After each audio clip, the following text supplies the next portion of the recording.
politiken som bedrivs i Iran. Iran är ett multinationellt land. Vi kräver våra rättigheter. Vi kräver fred och vi kräver att vi stoppa fascistiska chauvinismen i Iran. Stoppa fascistiska chauvinismen i Iran. Vi vill ha fred. Vi vill ha fred. Vi vill ha fred. Förra veckan sändes i den officiella TV-kanalen Iran ett TV-program där man på ett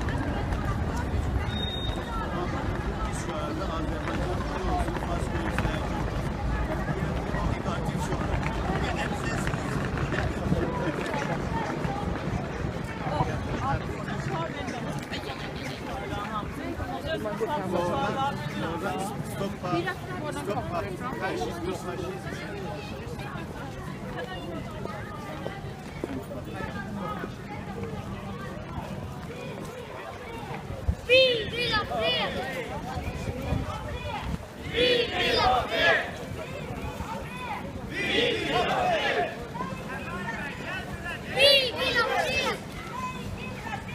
Nej till rasism. Nej till rasism. Nej till rasism. Nej till fundamentalism. Nej till Stoppa fascistiska chauvinismen i Iran. Varje år tvingas miljontals barn i Iran att börja skolan och inse att de är inte lika mycket värda som alla barn i Iran. I Iran får man både ha en identitet. I Iran får man endast vara fars. Även om handlingen är detta.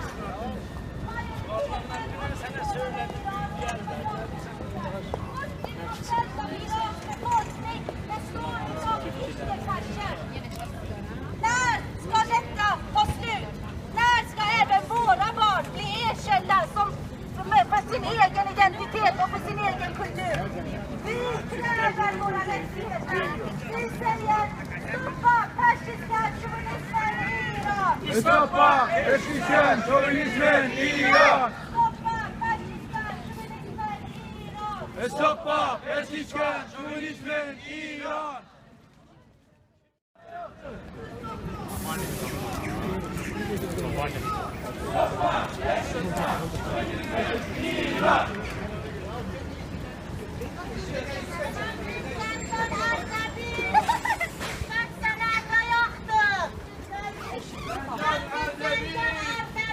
تبریز زنجان اردبیل Tebriz Zenzan Erdebil.